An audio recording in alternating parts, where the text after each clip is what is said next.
Ya, selamat malam-malam. Selamat malam-malam. Selamat malam teman-teman dari komunitas pola hidup sehat dan sepertinya juga ada komunitas dari kesembuhan holistik atau mungkin juga bahkan yang diundang dari komunitas yang lain ya. Malam hari ini kita akan berbincang-bincang membahas ya yang menyampaikan materi nanti Ibu Sinta bagi yang baru pertama kali ikut. Nah, ini saya tunjukkan ini buku sejarah ini. Kenapa buku sejarah?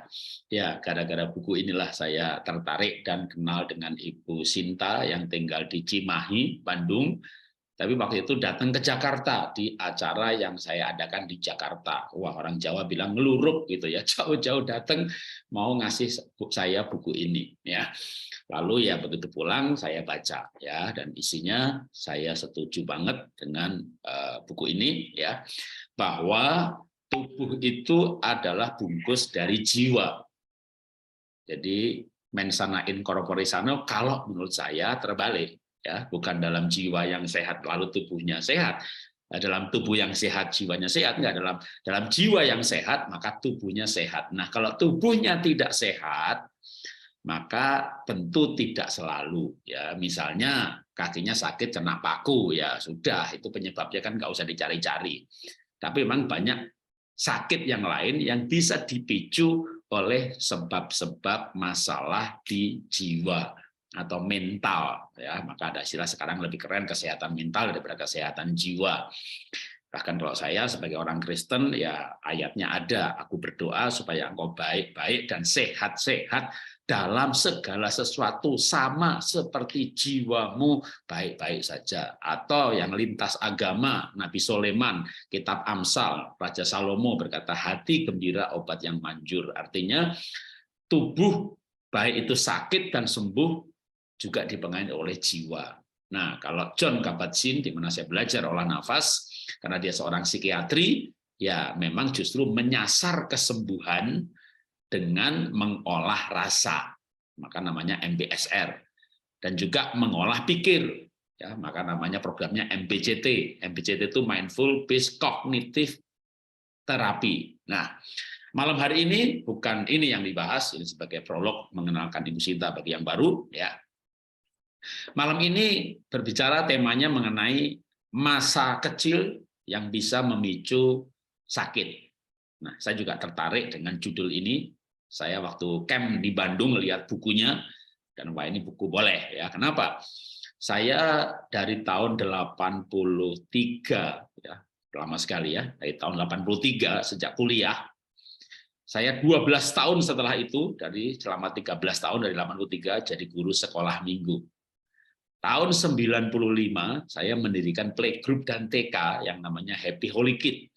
Dan sekarang franchise kami di seluruh Indonesia, dari Medan sampai Papua sampai Tomohon, ada 66 cabang. Sehingga saya adalah orang yang bergelut dalam usia dini, pendidikan usia dini. Kalau di belakang nama saya ada gelar MPD, Magister Pendidikan. Nah, itu karena saya sebagai pengurus yayasan dan pengajar pendidikan, maka banyak mendalaminya mengenai usia dini. Dan kita tahu usia dini itu disebut usia emas. 0, bahkan dari ke dalam kandungan sampai 5-6 tahun disebut usia emas. Kenapa? Karena pada usia itu banyak hal yang didengar, yang dirasa, itu masuk ke alam bawah sadar.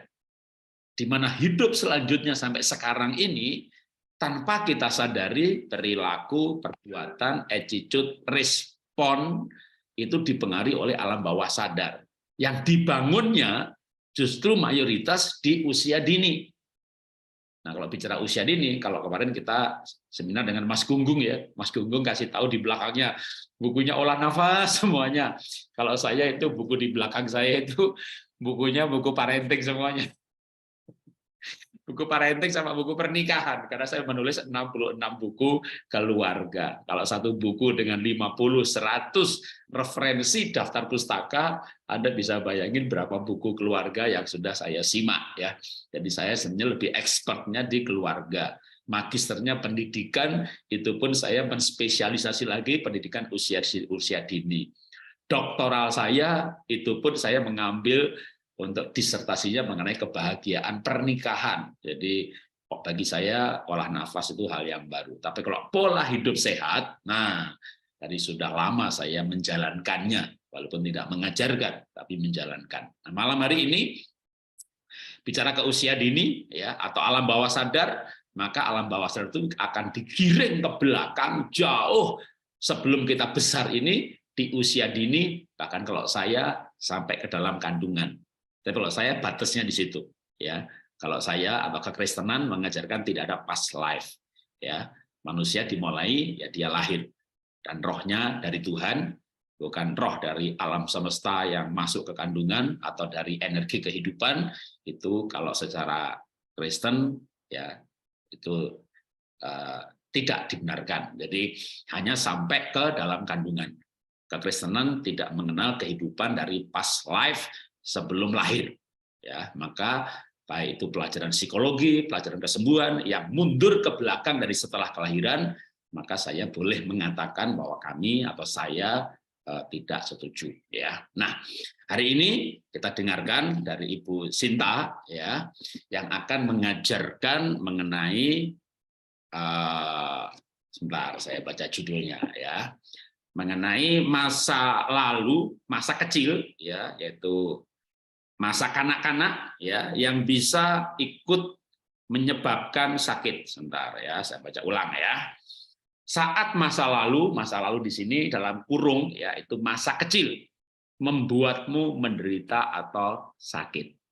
Ya, ini kenapa? Saya katakan dalam pelajaran saya pun dari ilmu pendidikan, dari ilmu psikologi yang saya pelajari juga ya, masa kecil itu membentuk alam bawah sadar sangat kuat sehingga disebut usia emas. Nah, di usia emas ini yang kita masukkan ke anak-anak itu hal yang baik atau racun atau penyakit, pikiran negatif yang itu bisa di kemudian hari ya menyebabkan aneka perilaku ataupun simptom. Nah, lebih detailnya biar pakarnya yang menjelaskan ya. Saya hanya paling tidak memberikan insight dari apa yang saya pelajari dari ilmu pedagogik ya, ilmu pendidikan.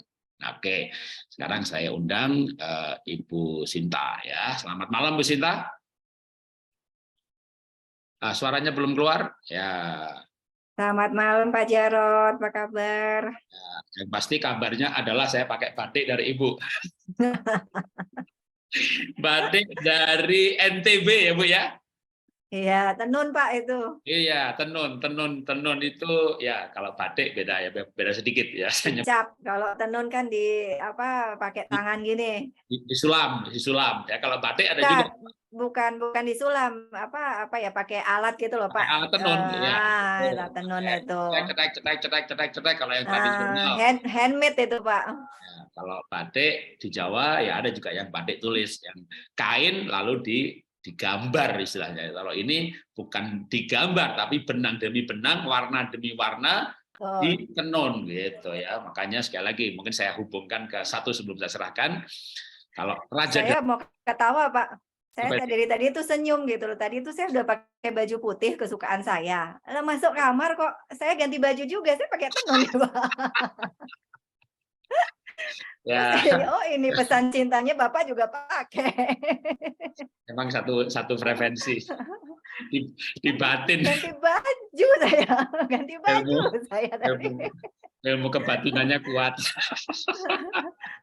Ya, Luar biasa Bapak ini. sebelum saya serahkan, jadi sekali lagi saya kutip perkataan Raja Daud bahwa aku ini ditenun oleh Tuhan di dalam kandungan ibuku. Kenapa nggak di tekstil, nggak di printing? Karena karya seni Tuhan. Jadi kita itu karya seni Tuhan dibentuk di dalam kandungan. Unik. Nah, keunikan ini harusnya orang tua tidak rusak, tapi menemukan. Oke, silakan Ibu Sinta. Selanjutnya kita serahkan ke Bu Sinta. Oke, terima kasih Pak Jarot. Luar biasa, saya menyapa dulu sahabat-sahabat semua dimanapun berada.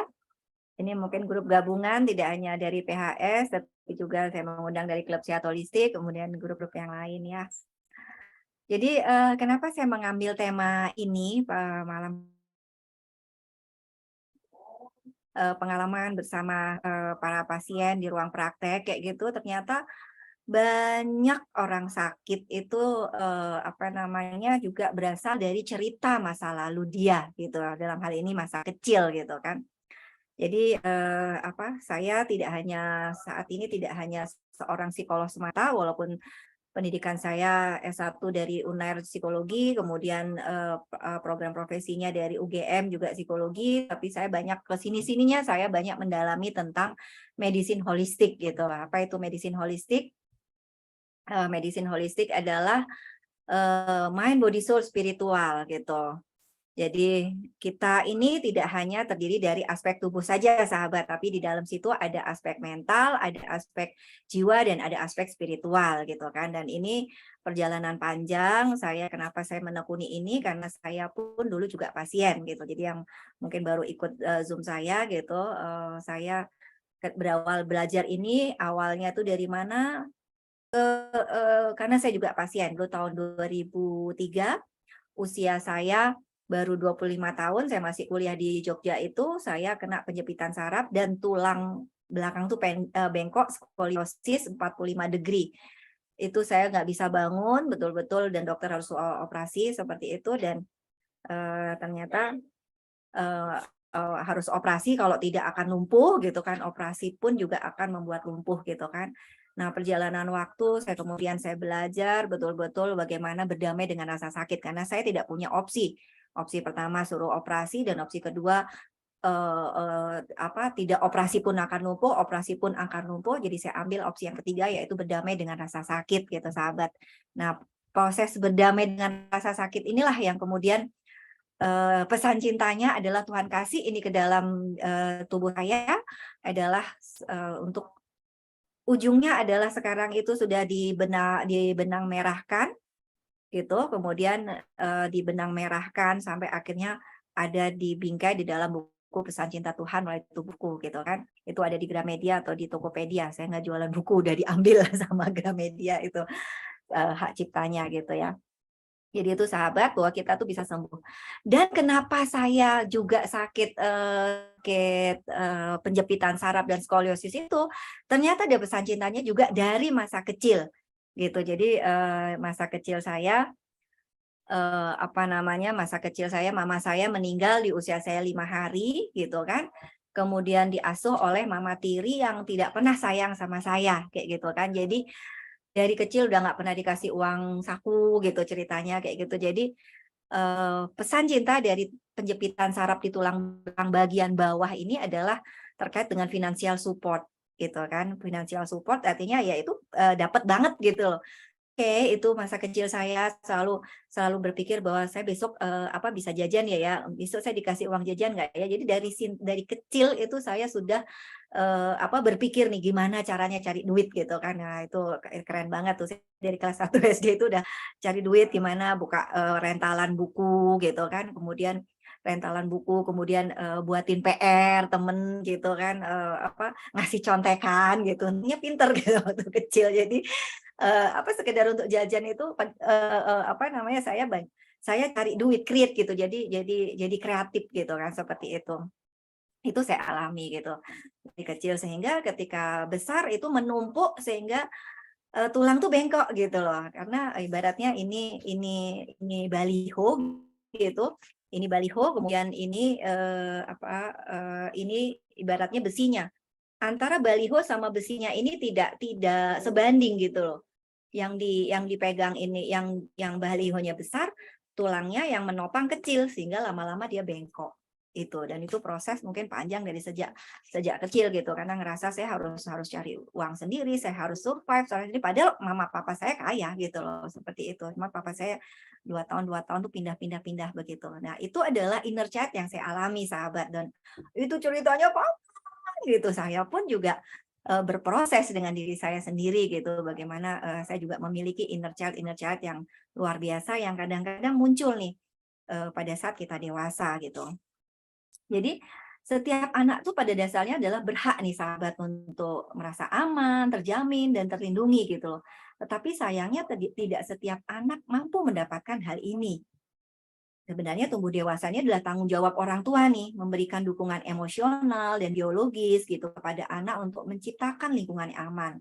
Sayangnya, tidak semua orang tua ini menerima tanggung jawab ini, atau menyadari, atau menjalankan, atau semuanya ada tapi tidak memiliki kapasitas untuk memenuhi tanggung jawab tersebut gitu loh.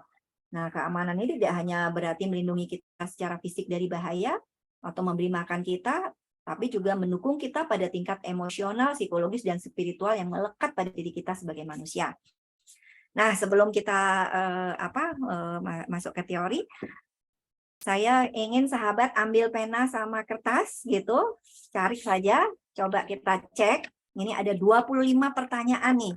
Pada sahabat-sahabat hanya perlu menjawab ya atau tidak saja gitu. Apakah sahabat memiliki inner child yang terluka? Ya. Jadi ini adalah sekedar checklist nih, ada 25 pertanyaan. Kalau Anda merasa kurang dari 10, udah tinggalkan sesi ini. Tapi kalau Anda mendapatkan ya 10 saja minimal seperti itu, maka Anda memang punya masalah dengan inner child Anda. Gitu ya. Coba ambil kertas masing-masing, sahabat. Boleh dong kita buka kameranya gitu. Saya juga nggak ngerasa kita ini adab kita belajar supaya nggak ngelihat kayak nggak di pertanyaan tidak di chat, saya akan bacakan satu-satu. Oke, mohon dibuka semua kameranya, kita ada belajar supaya kita bisa bertatap muka, saya bisa merasakan aura-aura sahabat-sahabat semua di sini, saya bisa melihat wajah-wajahnya. Itu. Satu, tinggal dijawab ya atau tidak aja, ya. Atau centang aja deh mudahnya.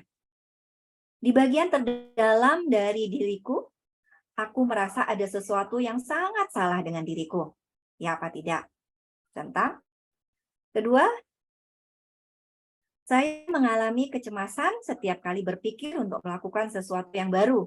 Jadi setiap kali Anda melakukan atau menghadapi situasi baru tuh Anda merasa cemas gitu. Nah, iya apa tidak? Gitu. Yang ketiga adalah saya orang yang menyenangkan dan cenderung tidak memiliki identitas yang kuat. Jadi menyenangkan tapi bukan gimana ya, menyenangkan tapi dia tuh kayak nggak punya identitas ke sana kemari, pokoknya berusaha nyenengin orang aja terus. Seperti itu. Tuh nomor 3. Yang keempat adalah saya pemberontak atau sulit untuk cocok. Saya merasa lebih hidup ketika saya berkonflik dengan orang lain. Ada nih orang-orang seperti sahabat di setiap kelompok masyarakat tuh ada gitu loh. Dia tuh sulit untuk cocok sama orang, kayak orang tuh kayak selalu di oposisi gitu terus. Nah, kayak gitu. Itu nomor 4. Kelima adalah saya cenderung menimbun barang dan sulit melepaskannya. Nah, lihat aja tuh di lemari gitu kan. Ambil salah satu baju, ini kapan ya terakhir kali saya pakai? Mungkin 25 tahun yang lalu. Seperti itu, berarti iya. Atau Anda pergi ke dapur gitu, banyak barang, atau pergi ke gudang atau pergi ke belakang deh. Ternyata banyak barang yang udah lama dan udah bertahun-tahun nggak dipakai tapi kita masih simpan. Bahkan susu bayi, misalkan kaleng kongguan gitu, bekas Oreo gitu tuh masih ada kita simpan. Nah, itu adalah contoh nih nomor 5 nih. Saya cenderung menimbun barang dan sulit melepaskannya. Barang-barang udah rusak pun, sepeda udah rusak pun masih disimpan. Oke? Keenam, saya merasa bersalah untuk membela diri saya sendiri. Ketujuh, saya merasa tidak mampu dan tidak cukup baik sebagai pria atau wanita. Selalu saja merasa I'm not good enough gitu. Seperti itu. Yang kedelapan adalah saya terdorong untuk selalu menjadi A+ atau super achiever. Jadi kayak ngerasa nggak cukup terus gitu loh sama diri gitu kan, kayak aduh aku kurang gitu. Aku harus begini gitu kan. Seperti itu. Kesembilan adalah saya percaya bahwa saya adalah orang berdosa yang mengerikan dan saya takut masuk neraka. Ini banyak banget pasien saya seperti itu gitu kan. Jadi dia selalu takut sakit dikit tuh, aduh ini saya udah kanker, aduh ada benjolan dikit, saya ini ada ada apa ya di tubuh saya gitu kan. Nah, seperti itu ada banyak pasien-pasien saya seperti itu. Kemudian yang ke-10, saya terus-menerus mengkritik diri sendiri karena tidak memadai atau tidak layak. Oke, kemudian yang ke-11, saya kaku dan perfeksionis. Nah, ini banyak juga gitu kan, ngerasa kalau nggak mengerjakan sesuatu dengan benar dan baik itu kayak ngeganjel gini. Kalau untuk sendiri sih nggak apa-apa. Biasanya paling dia lelah sendiri. Tapi kebanyakan orang kaku dan perfeksionis ini juga menuntut orang-orang di sekitarnya juga mengerjakan sebaik yang dia lakukan gitu loh. Nah, ini kaku dan perfeksionis. Yang ke-12, saya kesulitan memulai atau menyelesaikan sesuatu. Nah, sulit memulai atau menyelesaikan, sudah memulai tapi sulit diselesaikan. Terus kayak nggak selesai gitu. Saya malu untuk mengungkapkan emosi yang kuat, ini yang nomor 13. Saya malu untuk mengungkapkan emosi yang kuat seperti kesedihan atau kemarahan. Yang ke-14, saya jarang marah, tetapi ketika saya melakukannya, saya menjadi sangat marah.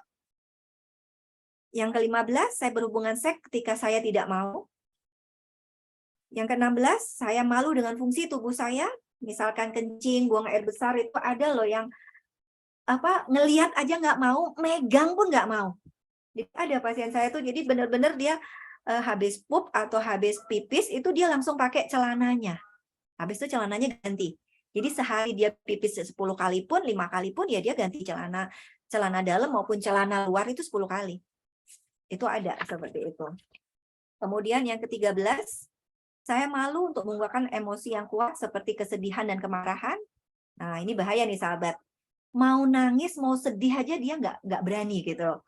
Dia nggak berani, bukan nggak berani ya, seperti tertahan gitu. Lama-lama ini biasanya akan jadi frozen heart dan ujungnya akan jadi numbness. Numbness itu mati rasa. Jadi orang mau sedih kayak mau lucu kayak ada film lucu di itu kita udah tertawa terbahak-bahak. Yang ada adalah dia nggak bisa nangis, nggak bisa sedih gitu. Saya jarang marah, tapi ketika saya meluapkannya saya menjadi marah. Oh, ini diulang lagi. Saya berhubungan seks ketika ini oke. Saya malu dengan fungsi. Saya menghabiskan terlalu banyak waktu melihat pornografi. Saya menghabiskan terlalu banyak waktu melihat pornografi. Ya sorry ini tadi diketikin tab. Saya tidak yang 18, saya tidak mempercayai semua orang termasuk saya sendiri. 19, saya seorang pecandu atau telah kecanduan sesuatu. 20, saya menghindari konflik di setiap kesempatan yang memungkinkan. Yang ke-21 adalah saya takut pada orang dan cenderung menghindari mereka. 22, saya merasa lebih bertanggung jawab untuk orang lain daripada diri saya sendiri. Yang 23, saya tidak pernah merasa dekat dengan ibu atau ayah saya. 24, memiliki ketakutan terdalam untuk ditinggalkan. Saya akan melakukan apa saja untuk mempertahankan suatu hubungan. Dan yang ke-25, saya berjuang untuk mengatakan tidak. Nah, gitu. Jadi dia selalu yes man atau yes girl kayak gitu. Sorry ya, ada yang beberapa pertanyaannya double. Poinnya bukan 25-25-nya ya, tapi Anda punya 10 aja di situ, itu menandakan bahwa Anda sedang memang memiliki masalah dengan inner child. Seperti itu. Jadi ada yang punya lebih dari 10? Nah, oke. Ada yang punya lebih dari 10, angkat tangan. Nah, kalau masih 5 gitu masih oke lah.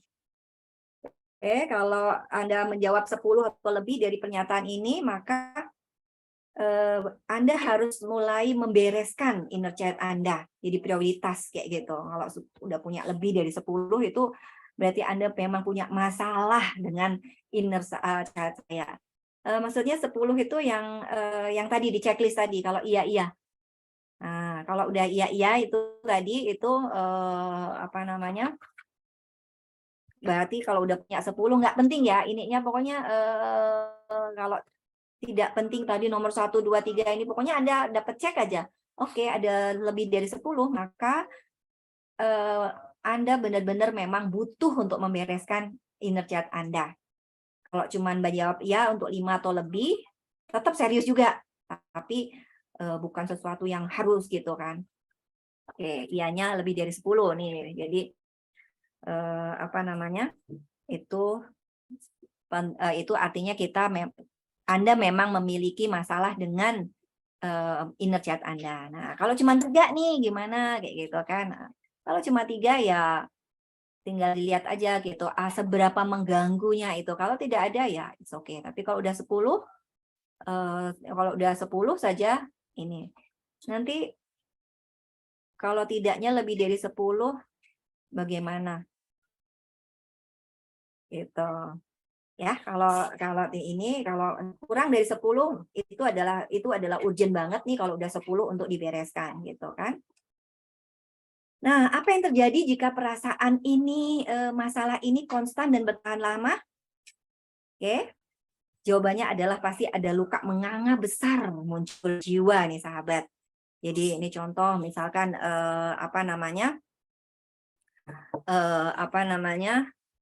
kalau punya masalah lebih dari kalau ini seringkali ini hadir di dalam hidup kita, berarti kita memang memiliki masalah dalam inner child kita, gitu. Jadi, apa nanti bahayanya? Bahayanya adalah ada luka menganga di dalam jiwa, sahabat. Dan ini pasti akan mempengaruhi hidup kita selanjutnya. Dan ujungnya pasti akan sakit, sahabat. Seperti itu. Ini yang banyak terjadi. Contoh, kemarin saya ketemu sama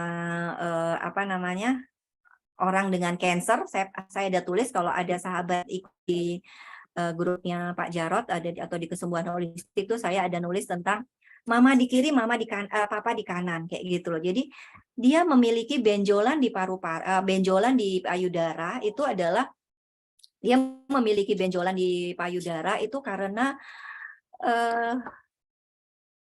dia memiliki luka masa lalu. Jadi orangnya padahal di ujung dunia yang lain gitu ya, di apa namanya, jadi punya jaraknya itu dia ada di Timur Tengah sana kayak gitu.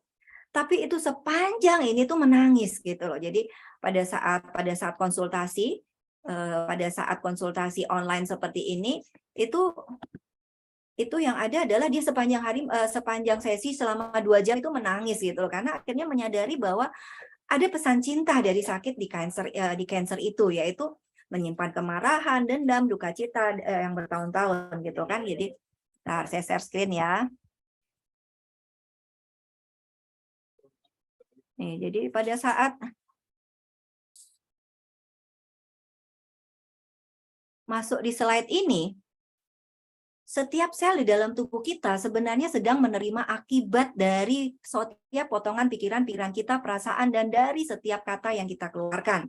Dari setiap pikiran, perasaan, dan kata-kata yang kita hasilkan secara terus-menerus ini setiap harinya akan mempengaruhi tubuh dan postur kita serta menciptakan kondisi sehat atau sakit di tubuh. Ini sampai di slide ini menangis. Akhirnya keluar semua bahwa dia usianya sekarang udah hampir 50 tahun ya, contoh salah satu pasien gitu kan. Itu memorinya adalah di usia 9 tahun. Itu pada saat itu dia papa mamanya bercerai. Papa mama bercerai, kemudian tarik-tarikan dong. Ayo ikut papa, ayo ikut mama. Itu kiri kanan saling tarik-tarikan begitu, papa dan mama ngerebutin anak ini gitu.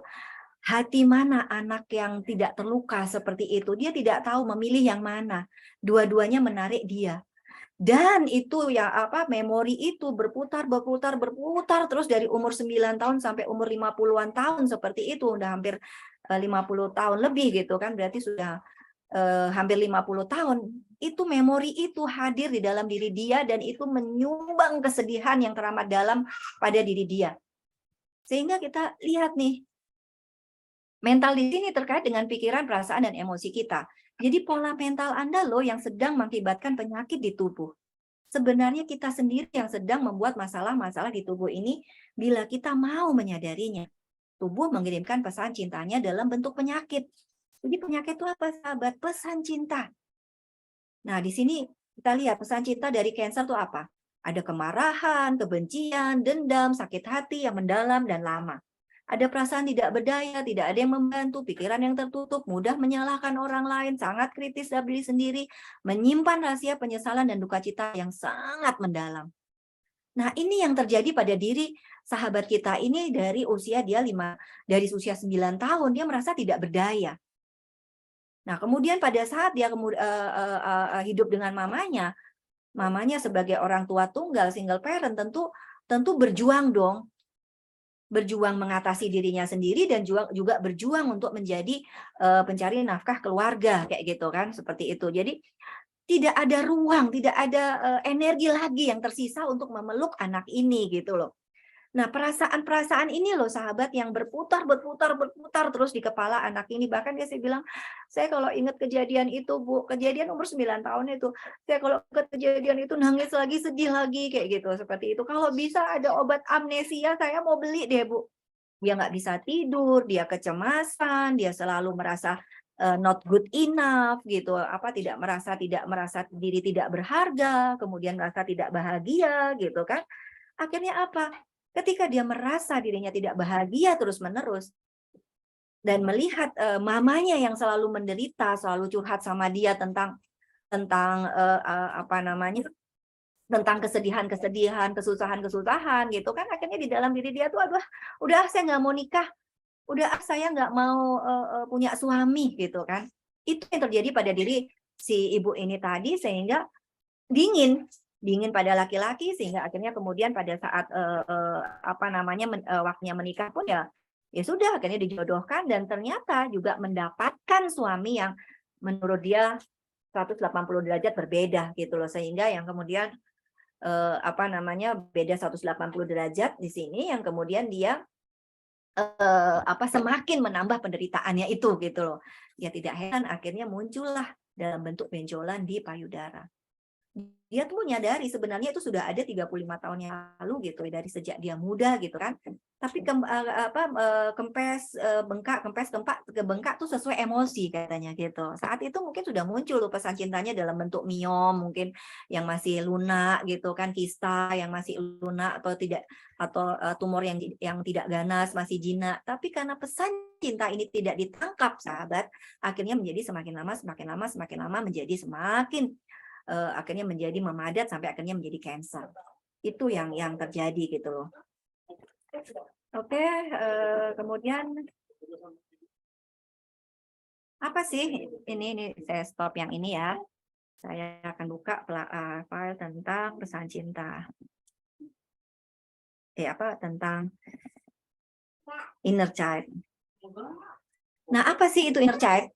Inner child itu adalah bagian dalam jiwa Anda yang mempertahankan kepolosan, kreativitas, kekaguman, dan keajaibannya terhadap kehidupan. Jadi sebenarnya inner child itu adalah sosok yang polos, diri anak-anak di dalam diri kita, diri anak yang hidup di dalam diri kita, di dalam jiwa kita.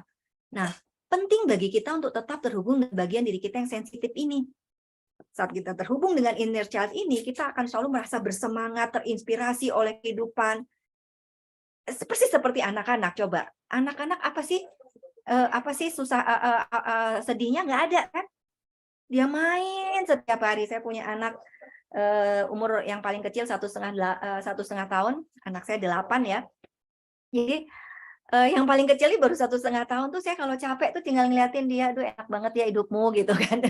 Benar-benar rasanya tidak ada, semua itu adalah indah, semua tuh exciting. Apapun itu menjadi sesuatu yang bermakna dan berharga gitu loh buat dia. Ada hal yang baru, misalkan main beras, dia bisa buka beras, dia mainan begini itu sampai mengkerung-kerung gitu loh. Rasanya hidupnya tuh hanya makan dan bermain gitu kan. Nah, ini sebenarnya diri kita yang harusnya sehat itu seperti ini gitu loh, kalau masa kecil kita sehat. Nah, sebaliknya saat kita terputus dengan inner child kita akan merasa lesu, bosan, tidak bahagia, dan merasa kosong, sahabat. Itu. Kemudian merasa aman. Nah, penting bagi kita, anak kecil di dalam diri kita itu aman gitu. Apa artinya? Keamanan ini tidak hanya fisik, tetapi juga emosional, psikologis, dan spiritual. Ketika kita merasa benar-benar aman dalam lingkungan keluarga kita, batasan fisik dan emosional kita dihormati, diri kita yang asli diterima, dan kita merasa dekat dan dicintai oleh anggota keluarga kita, terutama orang kita, maka ya sehat hidup kita gitu loh, sehat diri kita, mental kita tuh akan sehat sendirinya gitu loh. Nah, gitu. 10 cara kita dibuat merasa tidak aman sebagai anak-anak nih. Nah, ini sebaliknya nih. Kapan kita saat merasa tidak aman sebagai anak-anak? Saat Anda diajari bahwa tidak baik memiliki pendapat sendiri. Ya, misal nih kita waktu kecil kan nggak pengen makan tapi disuruh makan. Ayo makan, mama udah capek nih masakin. Kamu nih nggak menghargai. Nah, gitu tuh. Padahal bukan masalah enak tidak enak gitu, tapi kan kita punya preferensi sendiri gitu untuk makan gitu kan waktu itu. Bantah ya. Apa durhaka ya sama orang tua, jawab aja kalau marahin kalau dibilangin. Nah, kayak gitu tuh. Lama-lama anak akan diam. Serba salah. Mau ngomong salah, mau jawab salah, mau nggak. Sebaliknya nanti jawab coba ya. Kalau kita diam aja sebagai anak, orang tua marah juga gitu kan dulu. Kenapa diam? Coba, apa maksudnya? Apa? Nanti giliran kita jawab, salah lagi gitu kan. Kadang-kadang jadi anak tuh serba salah gitu. Gitu kan. Anda dihukum ketika mencoba berbicara atau bertindak yang berbeda. Anda tidak disarankan untuk bermain atau bersenang-senang. Ada nih anak dari kecil, mama papanya punya toko, anak dari kecil udah suruh jaga toko, misalkan seperti itu. Tidak diizinkan atau tidak jaga toko, tapi mamanya ini sangat-sangat protektif gitu. Tadi saya baru ada pasien gitu. Itu lucu gitu. Anaknya dilarang makan macam-macam karena mamanya merasa bahwa dia mau diracun gitu loh. Saya bilang, oh ini harus saya cari ini di pikiran bawah sadar dia apa programnya, kenapa mama ini selalu merasa bahwa dia diracun, mau diracun gitu, sehingga ketakutan dia untuk diracun itu diturunkan ke anak gitu. Jadi anak itu nggak boleh jajan sembarangan, nggak boleh makan sembarangan, bahkan nggak boleh pergi sembarangan, bahkan dipaksa untuk masuk sekolah boarding supaya makannya itu terjamin katanya. Saya bilang ini mamanya perlu diberesin nih, bukan anaknya nih. Anaknya cuma diem aja udah kayak nggak punya suaranya kecil sekali kayak nggak punya diri sendiri untuk bicara gitu. Anda tidak diizinkan untuk menjadi spontan, Anda tidak diizinkan untuk menunjukkan emosi yang kuat seperti seperti kemarahan atau kegembiraan. Jadi, ayo nggak boleh nangis. Kalau nangis sampai mama pukul ya. Nah, misalkan seperti itu. Anda dipermalukan oleh orang tua atau anggota keluarga Anda nih.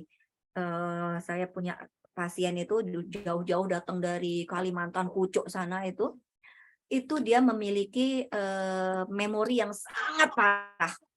Jadi benar-benar lupa semuanya. Ternyata apa? Ada sesuatu yang ingin dilupakan di masa lalu dia, yaitu pada saat apa? Kakaknya marah sama dia gara-gara nggak mau dimintain tolong beli telur. Itu dijewer ditarik rambutnya itu dari rumah ujung sana sampai ujung sana, dan satu kampung itu tahu katanya gitu. Jadi itu buat dia adalah pengalaman yang menyakitkan sekali sehingga membuat dia ingin melupakan itu. Nah, pikiran bawah sadar ngelindungin. Tidak hanya memori itu yang lupa, semua hal di memorinya terlupa. Gitu.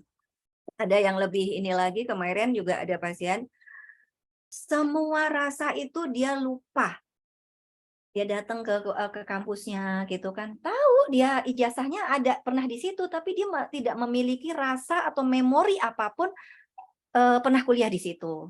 Masuk ke SMA, dia tidak pernah merasa aku pernah di sini, itu sama sekali tidak ada memori, tidak ada rasa. Bahkan reunian ketemu teman-teman itu dia benar-benar hilang semua rasa itu. Memori itu hilang.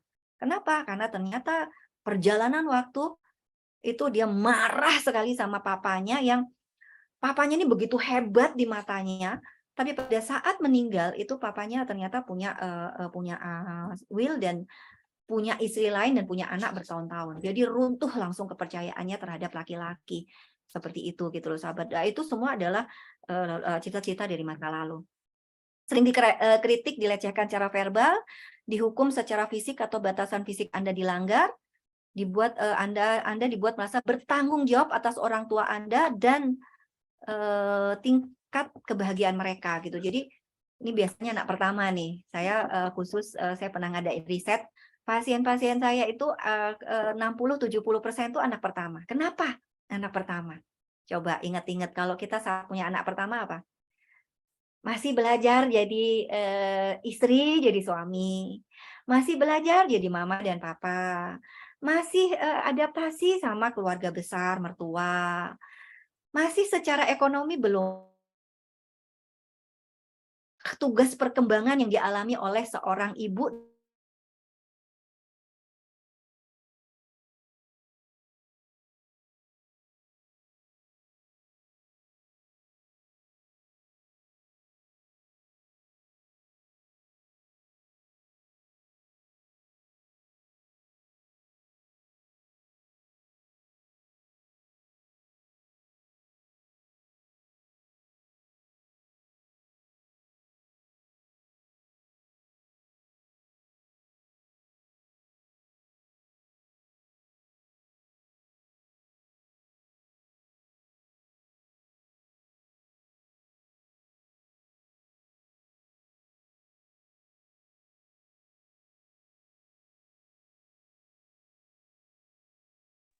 Sepertinya Ibu Sintanya terpental keluar ya. Coba sebentar.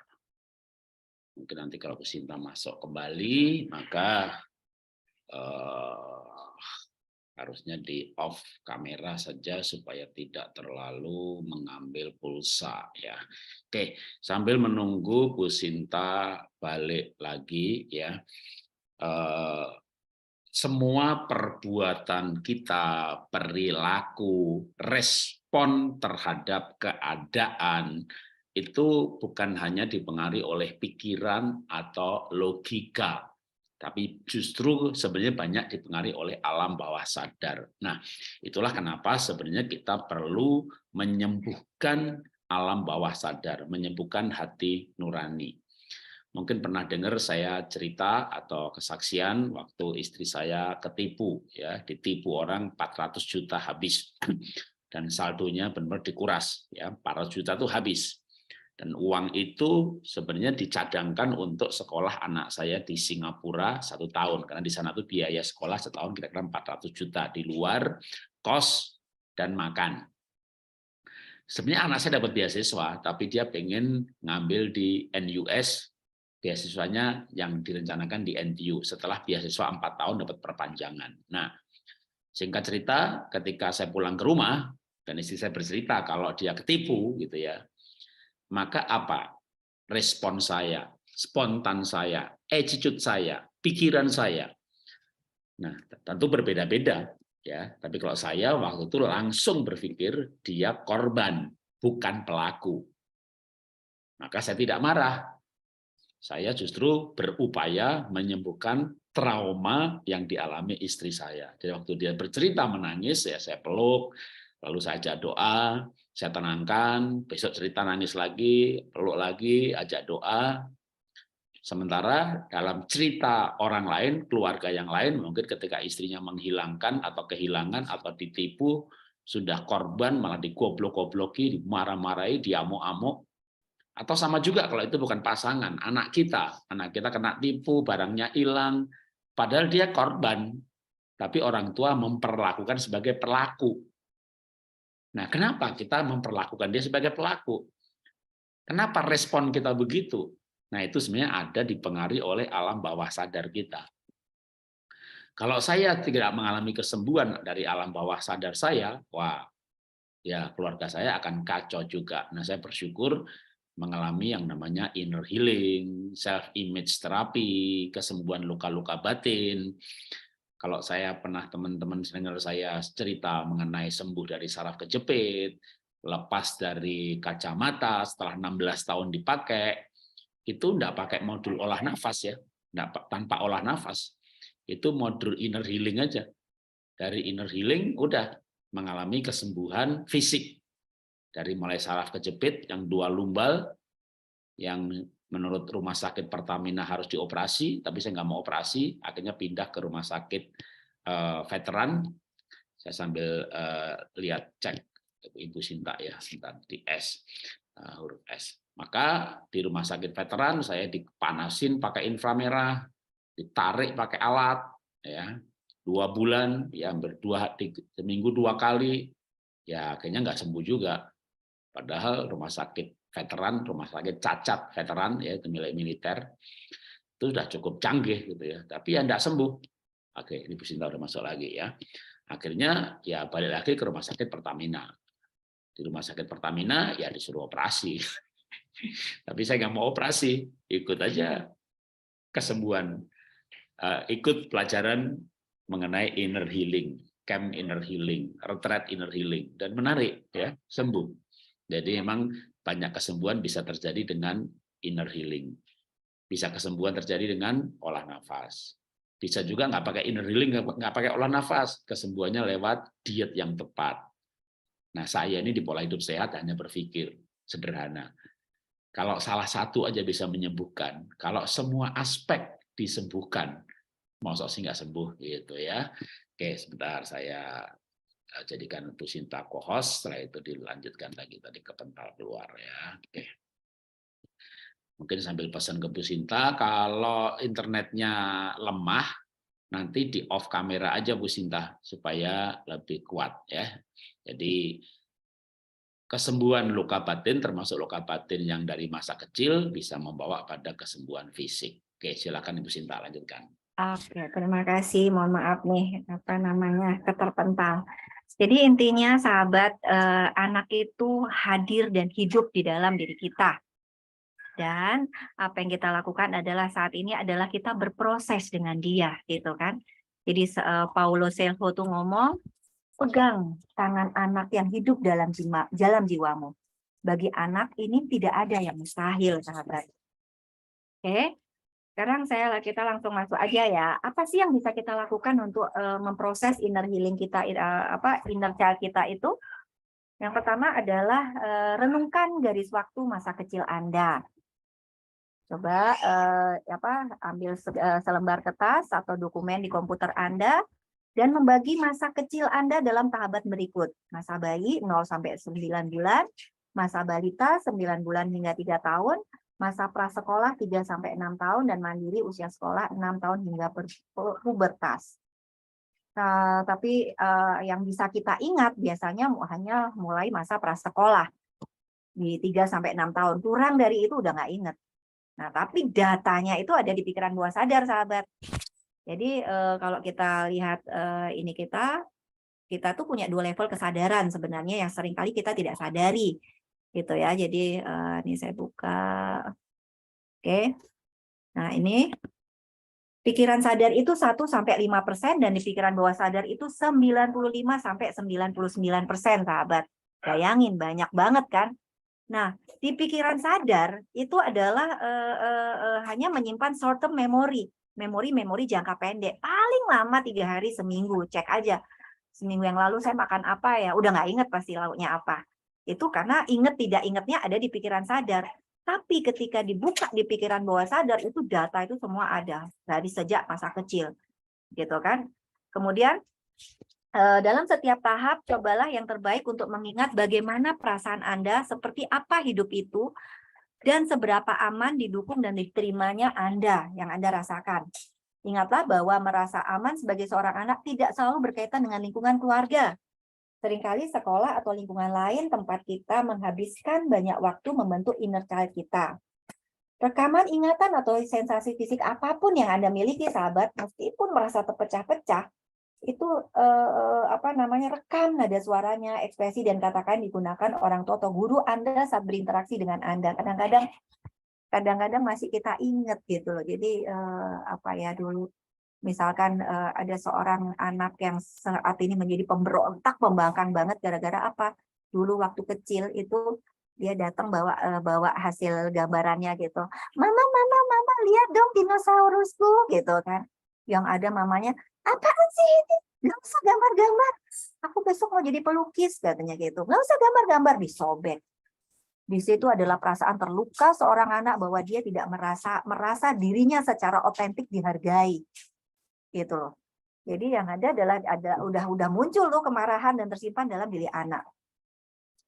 Bahkan jika ingatan tampak konyol atau reaksi Anda ingat tampak berlebihan, harap tuliskan. Sebagai orang dewasa, penting untuk menghormati apa yang sebenarnya dialami oleh inner child Anda, meskipun tampaknya konyol atau dibesar-besarkan sebagai orang dewasa. Semakin banyak informasi dan materi bermuatan emosional yang Anda miliki untuk rentang usia tertentu, maka semakin Anda perlu fokus untuk berhubungan dengan tahap tertentu itu. Saya akan seperti itu. Itu cara yang pertama. Jadi mulai aja mundur. Oh, sekarang saya 55 tahun, 45 tahun misalkan, mundur tuh. Mulai kapan ya saya mulai bermasalah kayak gitu. Nah, itu mundur terus. Termasuk untuk misalkan Anda punya merokok tapi ingin berhenti. Nah, biasanya rokok itu onset-nya ada pertama kali muncul itu adalah di saat Anda remaja. Nah, itu cari. Banyak orang ingin berhenti ngerokok tapi tidak tahu caranya. Tapi juga dia tidak mau melepaskan rokok itu gitu loh. Karena apa? Karena pengetahuan tentang rokok atau tentang bahaya rokok, kesadaran bahwa merokok itu bahaya itu hanya di pikiran sadar, di mana perannya hanya 1-5%. Sedangkan kenikmatan merokok itu ada di pikiran bawah sadar. Kapan pertama kali dia merokok? Itu kenikmatan itu yang dia dapatkan. Saya merokok pertama kali, saya diakui oleh kelompok saya bahwa saya adalah bagian dari kelompok itu. Misalkan dibilang sama teman-teman, alah kamu kalau nggak ngerokok banci, misalkan kayak gitu. Oh dia akhirnya merokok.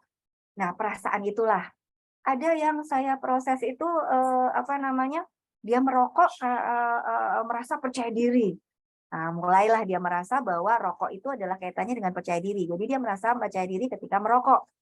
Ada lagi merokok itu karena dia mulai merasa bahwa kalau saya merokok itu ini saya jadi cerdas gitu, jadi konsentrasi. Mulailah dia mengkaitkan rokok itu dengan kecerdasan atau konsentrasi. Cara yang kedua adalah tulis surat untuk inner child Anda. Nah, jadi tulis surat nih. Bayangkan Anda adalah wanita tua, penyihir, atau ibu peri yang bijaksana, lembut, dan penyayang. Bayangkan Anda ingin mengadopsi inner child Anda ini. Saat Anda menulis surat itu, beritahu inner child Anda betapa Anda mencintai mereka dan ingin menghabiskan waktu bersama mereka. Ini penting, sahabat. Kita perlu terkoneksi dengan inner child kita. Gitu loh. Seringkali kita nggak sadar. Kalau kita nggak paham tentang inner child ini, kita tidak sadar bahwa ada diri kita yang kecil di dalam diri kita saat ini yang mungkin di sana masih menderita, yang mungkin di sana masih butuh perhatian, masih butuh kasih sayang, seperti itu. Tulislah dengan cara yang membuat Anda merasa aman, diperhatikan, dan dipahami. Berikut adalah contoh surat yang saya tulis nih. Saya pernah nulis nih ke inner child saya. Intan, nah nama kecil saya Intan. Intan, aku sangat senang kau lahir. Saya di sini untuk melindungi, mencintai, dan merawatmu. Itu pada saat kita melakukan itu aja kita udah nangis, sahabat. Karena apa? Karena merasakan lagi kembali pada saat menjadi masa kecil kita yang mungkin dulu tidak dicintai, mungkin papa mama bercerai, mungkin tidak diperhatikan, tidak dipenuhi kebutuhannya. Jadi pada saat kita menulis saja itu untuk inner child di dalam diri kita pun menangis lagi. Ini yang pernah saya tulis ya. Intan, Intanku yang tersayang, aku sangat senang kau lahir. Saya di sini untuk melindungimu, mencintaimu, dan merawatmu. Saya ingin membantumu merasa dicintai dan diterima apa adanya. Saya ingin menunjukkan kepadamu bahwa aman untuk didengar, dirasakan, dan dilihat. Saya ingin kamu merasa seperti kamu akan selalu memiliki rumah bersama saya. Apapun yang terjadi. Saya ingin membantu dan membimbingmu di setiap langkahmu. I love you so much, Intan. Nah, itu saya bicara sama diri saya kecil gitu kan. Love, mommy. Itu pada saat menulis saja, sahabat, itu sudah menangis. Ini keluar semua. Itu. Nah, terus kemudian tulis surat lagi. Balasan seolah-olah dari inner child Anda. Nah, kira-kira dia nulis nih. Mommy Sinta yang aku sayangi. Aku ingin mencari ibu. Ibu yang menyayangi aku. Yang menerima aku dengan penuh cinta dan sukacita. Aku kesepian. Aku takut menghadapi hidup ini. Aku tidak ingin merasa sendirian lagi. Aku ingin dipeluk dan ditemani terus. Ini pada saat kita begini juga, sahabat. Sahabat, kalau kita memang memiliki masalah dengan inner child kita. Itu adalah tulis-tulisan surat ya. Kemudian yang keempat, mungkin kita bisa bagikan rasa sakit dengan orang yang kita percaya gitu kan. Penting agar rasa sakit yang Anda alami sebagai seorang anak ini diakui, didengar oleh seseorang. Apakah Anda mencari teman yang peduli, kelompok pendukung, atau terapis yang terpercaya? Harap dipahami bahwa berbagi perasaan Anda penting untuk semua pekerjaan dengan inner child ini gitu. Itu kemudian afirmasi yang penuh kasih dan suportif ini diulang-ulang. Misalkan, selamat datang di dunia, aku sudah datang menunggu untuk memelukmu, gitu kan. Ya, saya bayangin aja tuh, ada diri Intan yang kecil di situ yang menderita, gitu. Dulu nggak pernah disayang sama mama, kan mama saya meninggal 5 hari ya, setelah melahirkan saya, dan diasuh oleh mama tiri, gitu kan. Aku mencintaimu apa adanya, gitu. Kita peluk terus diri kita sendiri, gitu. Kalau ini benar-benar proses kita lakukan, sahabat, nangis bercucuran air mata. Nah, ini yang saya latihkan juga di di kelas coaching online gitu. Kami ada kelas coaching online 1 bulan sama Pak Jarod juga. Saya akan ajarkan tentang ego personality. Jadi inner child ini, diri kita yang kecil itu adalah bagian dari ego personality kita. Dan saya ajarkan untuk bagaimana kita berkomunikasi, berinteraksi, dan membereskan inner child kita itu yang masih bermasalah, gitu kan. Nih, kemudian yang keenam, lakukan visualisasi atau meditasi inner child. Itu tadi itu ini panjang bahasanya, nanti bisa sahabat akses kalau ikut kelas coaching. Kemudian jadilah pelindung dan pengasuh Anda sendiri. Sebagai orang dewasa, penting bagi kita untuk bertanggung jawab atas kesejahteraan emosional kita. Jadi jangan minta pasangan kita untuk memenuhi kesejahteraan emosional kita, sahabat. Karena dia pun bermasalah gitu. Jadi orang di samping kita itu jangan kita minta untuk mengisi tangki cinta kita. Karena bisa jadi dia pun juga tangki cintanya kosong. Dia pun bermasalah dengan masa lalunya gitu loh. Jadi jangan sampai kita di dalam rumah tangga itu seperti pengemis cinta yang sama-sama nggak punya cinta tapi saling ngemis cinta gitu loh, merongrong cinta bahkan gitu gitu. Nah, ini yang yang paling keren ini ya, sahabat, saya punya cara itu latihan menatap cermin. Saya membahasakannya adalah mirror meditation. Nah, kenapa nih pakai menatap cermin gitu kan? Coba sekarang sahabat lihat tuh cermin di depan Anda dalam bentuk dalam bentuk layar itu. Coba lihat diri Anda. Ini teknik menatap cermin itu adalah cara sederhana atau ampuh sekali untuk berhubungan dengan inner child Anda. Ini adalah jalan penyembuhan yang luar biasa gitu untuk masuk ke dalam cermin ini, ibarat portal gitu loh. Seringkali kita nggak nyaman ya untuk melakukan pekerjaan dengan cermin ini. Karena apa? Ada buku yang bagus dari Bu Lois Hay itu. Seringkali kita tuh nggak nyaman ketika ngaca. Kenapa? Bisa jawab? Mungkin merasa canggung, gelisah, malu, atau bahkan emosional, menangis atau marah ngelihat bayangan sendiri di cermin itu. Itu bahkan mungkin kita benci gitu loh ngelihat bayangan itu, atau muncul kritikan-kritikan terhadap diri kita itu. Nah, ini ditulis dalam bukunya Louise Hay, dalam bukunya Mirror Work, itu bagus sekali. Cermin ini itu memantulkan kembali kepada Anda perasaan yang Anda miliki tentang diri Anda sendiri, sahabat. Itu membuat Anda segera menyadari di mana Anda menolak dan di mana Anda sedang terbuka dan mengalir. Itu dengan jelas menunjukkan kepada Anda pemikiran yang perlu Anda ubah jika Anda ingin memiliki kehidupan yang menyenangkan dan memuaskan. Dengan kata lain, depan cermin itu tidak ada persembunyian. Cermin itu jujur banget. Nah, gitu. Jadi kita lihat, saya nggak suka mata saya, saya nggak suka cara saya senyum gitu, senyumnya nggak simetris kiri kanan gitu kan. Seperti itu gitu. Di cermin kita melihat sekilas dan terkadang menyakitkan ke dalam hubungan yang kita miliki dengan diri kita sendiri. Dengan kita mirror work ini, kita dapat membuat kita merasa tidak nyaman pada awalnya karena itu memperlihatkan kritik batin kita sendiri. Kita gimana sih terhadap diri kita itu kita lihat di depan cermin. Di depan cermin tidak ada persembunyian. Dan itu memperlihatkan bagian diri kita yang rentan dan terabaikan. Oke, jadi berdiri di depan cermin, kemudian dialog dengan diri kita di situ gitu. itu sangat efektif tidak hanya untuk inner child, sahabat. Kalau Anda punya banyak masalah dalam diri, maka ini adalah bagian Anda terkoneksi dengan diri Anda sendiri, ke dalam diri Anda sendiri. Itu mungkin apa namanya? Saya cukupkan dulu di sini materi saya. Mungkin kita bisa mulai dengan tanya jawab, dan nanti setengah jam terakhir Pak Jarod kita meditasi dengan lagu utuh ya. Oke. Seperti itu. Ya.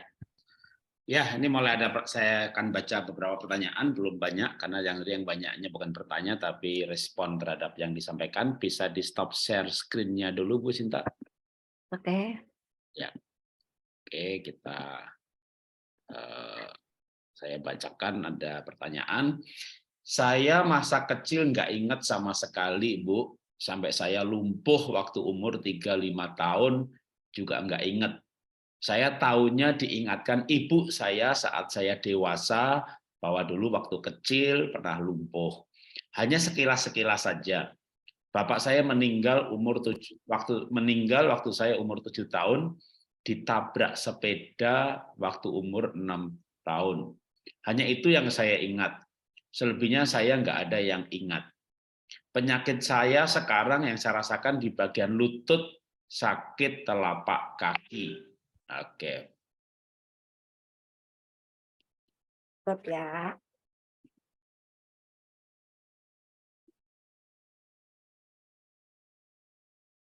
Nah, jadi seringkali tadi saya jelaskan bahwa ingat tidak ingat itu adalah apa namanya? Ingat tidak ingat itu hanyalah di pikiran sadar nih. Nih. Ingat tidak ingat itu urusannya sama pikiran sadar, di mana perannya hanya 1-5%. Sedangkan pikiran bawah sadar tuh menyimpan semua, Bu. Bayangin, apa kemarin saya terapi orang suami istri itu udah mau bercerai, udah benar-benar merasakan kekosongan, kehampaan di dalam rumah tangganya, gitu kan. Ternyata apa? Ketika apa namanya saya lakukan terapi pada si istri, itu sampai masuk ke memori di dalam kandungan itu 3 bulan, 8 bulan, dan 3 tahun. Jadi 3 bulan di dalam kandungan itu yang akar masalahnya adalah mamanya itu dia melihat mamanya itu lagi termenung gitu, lagi apa? Lagi di tempat tidur dan mengatakan, "Duh, kenapa sih aku hamil?" Jadi ceritanya tuh bapaknya tuh nggak pernah pulang, kalau pulang tuh marah-marah, minta uang, habis itu pergi lagi, seminggu, sehari, 2 hari, seminggu gitu kan. Kemudian apa nggak cukup gitu, kadang-kadang marah-marah keras ke mamanya. Nah, dia punya kakak baru 1 tahun, jadi mamanya tuh udah capek menghadapi papanya seperti itu, kemudian harus bekerja sebagai tulang punggung keluarga, anak pertama masih kecil, hamil. Jadi, duh, hamil, kenapa sih aku hamil? Nah, kayak gitu tuh. Itu emosi mama seperti itu hadir di dalam anak ini sehingga anak ini merasa unwanted children gitu loh. Itu, Bu. Jadi apa namanya, itu yang terjadi. Jadi kalau misalkan nggak inget itu bukan berarti tidak ada, datanya ada di pikiran bawah sadar dan itu bisa dibuka gitu kan. Nah, kita baca pesan cinta dari sakitnya ibu ya. Tadi di lutut ya. Di lutut itu pesan cintanya adalah Lutut dan telapak kaki. ya, telapak kaki, lutut itu pesan cintanya adalah represent changes in direction. Jadi merepresentasikan perubahan atau mengarah kemana kayak gitu loh. Direction in life and the easy of the, jadi apa, mudah untuk berubah gitu loh. Kira-kira seperti itu gitu. Jadi ada ketakutan untuk maju, apalagi itu nyambung tuh sama kaki. Itu biasanya masalah di kaki itu adalah ketakutan untuk menghadapi masa depan, mau melangkah kemana itu kayak sulit gitu loh. Nah, itu bisa jadi kalau terkait dengan inner child itu ada kaitannya dengan masa lalu juga gitu loh, yang dia tidak berat untuk melangkah ke depan kayak gitu loh. Gitu, Bapak siapa tadi yang tanya? Kira-kira seperti itu. Oke, ada pertanyaan berikutnya. Mungkin nama saya tidak sebut aja ya karena ini direkam. Jadi nama yang bertanya saya tidak akan bacakan karena secara ini jangan ya karena ada rekamannya jadi supaya tidak diketahui orang yang lain. Pertanyaan berikutnya soal mindset bawah sadar. Saya ini mengalami stroke sejak tahun 2015. Konflik batin, rasa negatif, dan lain-lain akibat stroke, mau saya lawan dengan alam bawah sadar, karena alam bawah sadar itu selalu kontra dengan alam sadar yang realistis. Gimana caranya melawan pikiran-pikiran negatif akibat kena stroke? Oke. Kita baca dulu pesan cinta dari baca dulu pesan cinta dari stroke itu adalah giving up. Giving up itu menyerah, kemudian resistensi. Mohon maaf, semua orang yang stroke itu biasanya mempunyai orangnya kaku, orangnya resistansinya tuh terbesar terhadap segala sesuatu. Rather die than change, jadi lebih baik saya mati daripada berubah. Nah, itu kekakuan yang orang-orang yang diderita oleh orang yang stroke. Kemudian rejection of life, menolak kehidupan. Nah, seperti itu. Jadi sekarang itu semua ada itu yang menyumbang emosi dia, yang menyumbang sehingga seseorang itu stroke. Nah, itu ada di pikiran bawah sadar. Nah, bagaimana kita memproses pikiran bawah sadar? Ada 5 pintunya. Yang pertama adalah peran figur otoritas. Ganti figur otoritasnya. Jadi kalau dulu mungkin kita figur otoritas ke orang tua, misalkan sekarang pindahkan ke diri sendiri. Atau mungkin ke dokter, mohon maaf ya, kadang-kadang dokter, ini harus minum obat setiap hari, yang nggak boleh putus ya obatnya ya. Yang ada, aduh sedih banget gitu. Tadi saya menghadapi anak juga, anak autoimun gitu ya. Itu obatnya sampai 5, dan menurut saya itu setelah diproses itu sebenarnya banyak karena emosi, bukan itu hanya simptom autoimunnya kayak gitu. Jadi kata-kata dokter tadi itu menjadi program gitu di pikiran bawah sadar kita gitu loh. Nah, ganti figur otoritasnya dengan figur-figur otoritas yang lebih wisdom. Misalkan ganti tuh dengan figur otoritasnya dengan Pak Jarot misalkan, bahwa kita bisa sembuh loh dengan olah nafas gitu kan, dengan makan sehat, olah nafas, olah pikir, olah hati, olah rasa, misalkan seperti itu. Itu bisa sahabat. It works gitu loh. Itu ganti figur otoritas, kemudian ide dengan muatan emosi tinggi. Emosi-emosi tinggi dulu yang sifatnya negatif, ganti dengan yang positif. Nah, seperti itu. Jadi harus lebih kuat. Jangan lebih rendah gitu, karena prinsip energi adalah energi yang lebih besar akan mempengaruhi energi yang lebih kecil, dan energi ini akan muncul dalam bentuk emosi. Itu nanti ada di kelas coaching, itu ada dibahas di dalam materi energi kebangkitan kesadaran. Jadi bagaimana kita mengubah dunia itu adalah bukan dengan mengubah orang lain, tapi yang kita lakukan adalah mengubah diri kita sendiri, yaitu mengubah emosi-emosi kita sehingga mempengaruhi sehingga energi kita tuh akan meninggi dan mempengaruhi dan memvibrasi orang-orang di sekitar kita. Itu cara yang kedua. Yang ketiga adalah repetisi, diulang-ulang tadi, afirmasi. Ketika kita merasa lemah, ketika kita merasa sakit, atau orang di sekitar kita memperlakukan kita seperti orang sakit, jangan harap Anda bisa sembuh.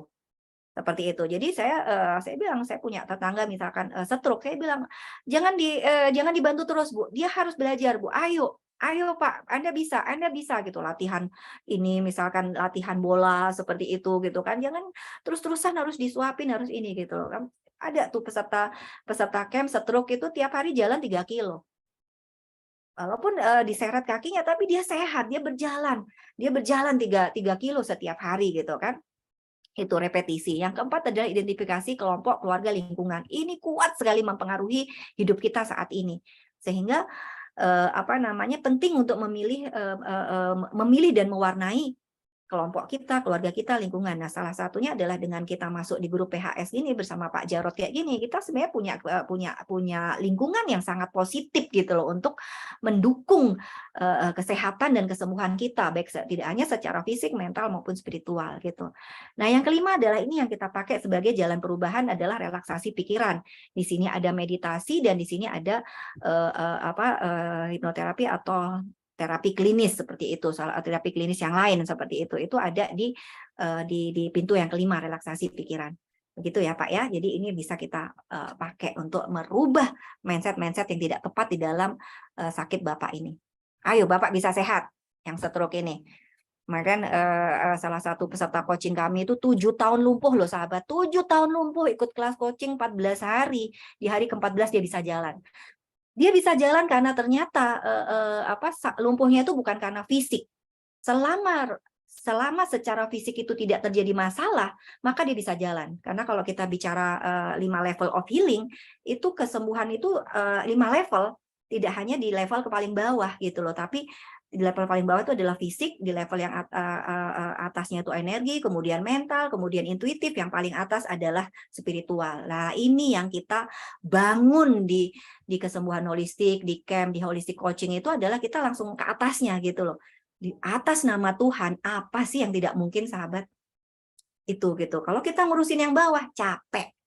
Itu. Harus begini, harus begitu, harus ini, harus itu, minum obat ini, minum obat itu, makan sehat ini gitu. Itu adalah capek banget. Tapi ketika kita sudah ambil yang atas, kita pegang, maka untuk ke bawahnya kita akan terbimbing dengan sendirinya. Oh, saya harus bagaimana? Oh, saya harus bagaimana? Ya tadi ada apa namanya pasien dari Sorong, itu adalah dia datang jauh-jauh dari Sorong, itu adalah untuk bilang gitu loh, bahwa saya meditasi, saya bertanya sama Tuhan, anak saya sembuh itu bisa tanpa harus dia ke dokter. Dia tidak butuh dokter, dia butuh ibu, dia butuh pendekatan mental dan spiritual. Itu jauh-jauh tuh datang dari sana, saya hargai dia. Karena memang benar-benar bahwa ketika kita bicara Tuhan, biar Tuhan yang membimbing selanjutnya langkah kita, sahabat. Kalaupun memang ada sakit, memang harus diberesin. Ada tubuh yang masih sakit, ya memang harus diberesin gitu. Tapi untuk kemananya itu adalah biarkan Tuhan yang membimbing kita, gitu, sahabat. Oke. Pertanyaan berikutnya, OCD biasanya disebabkan inner child seperti apa ya? Biasanya punya mama yang sangat dominan dan sering marahin. Itu nah, kayak gitu tuh. Jadi ada kecemasan, ketakutan yang berlebih untuk selalu melakukan yang benar gitu loh. Gitu. Gitu, Pak. Berikutnya, saya terkadang menolak untuk mengingat masa-masa kecil karena masa kecil saya tidak sebahagia teman sebaya saya. Sekarang saya ada penyakit penyempitan pembuluh darah ginjal dan hipertensi kronis. Gimana kalau punya keinginan menolak, nggak mau ingat-ingat masa kecil, padahal untuk kesembuhannya harus kembali ke masa lalu atau ke masa kecil. Gimana caranya, Bu Sinta? Betul. Jadi memang apa namanya, ini ya seringkali yang sering dilakukan oleh orang gitu. Jadi kayak nyapu, tapi kemudian ditaruh di bawah apa namanya, karpet, atau ditaruh di belakang pintu, nggak selesai gitu loh. Suka tidak suka, terima tidak terima, kita harus, kalau mau beresin itu kita harus pegang tuh masalah itu. Kita harus ke situ gitu loh. Nah, ke situnya ya harus aman kayak gitu kan. Makanya enak kalau kita dibimbing kayak gitu kan, Pak Jarot. Jadi apa, entah itu lewat camp atau lewat coaching gitu, atau konsultasi langsung datang offline ke saya di Bandung gitu kan. Jadi dibimbing gitu loh, supaya ada teman gitu loh untuk memegang masalah-masalah itu gitu loh. Karena memang seringkali itu menyakitkan. Bayangkan ada orang yang 7 bulan itu 10 kali masuk rumah sakit dan 3 kali operasi besar. 6 jam pendalaman masalah sama saya. Itu ngomong dari A, B, C, D, E, C sampai Z, sampai begitu banyak masalahnya. Giliran masuk ke pikiran bawah sadar, itu semua nggak ada. Yang ada adalah di usia 5 tahun dia pernah diperkosa. Itu gitu loh. Jadi yang tadi itu semua adalah bunga-bunganya gitu. Akarnya adalah dia di usia 5 tahun. Dan menariknya dia tidak marah itu adalah marah bukan karena diperkosanya ya, tapi lebih marah itu ke mama papanya, karena dia selalu jadi anak pertama, selalu dianggap sebagai the best, selalu kamu harus jadi contoh, kamu jadi model, kamu harus jadi pengganti mama, pengganti papa. Jadi dia tidak punya ruang untuk bercerita itu. Nah, kembali tadi pada pertanyaan itu, hipertensi dan ginjal itu adalah emosi apa namanya, pesan cintanya adalah perasaan tidak berharga. Nah, udah pasti ada yang membuat dia merasa tidak berharga, itu pasti ada cerita di masa lalu. Kemudian penyumbatan pembuluh darah itu itu kaitannya dengan apa ya, darah itu darah itu representasi dari sukacita. Jadi kalau dia tersumbat, entah itu dalam bentuk kolesterol, misalkan atau penyumbatan pembuluh darah atau jantung, biasanya kaitannya nanti dengan jantung.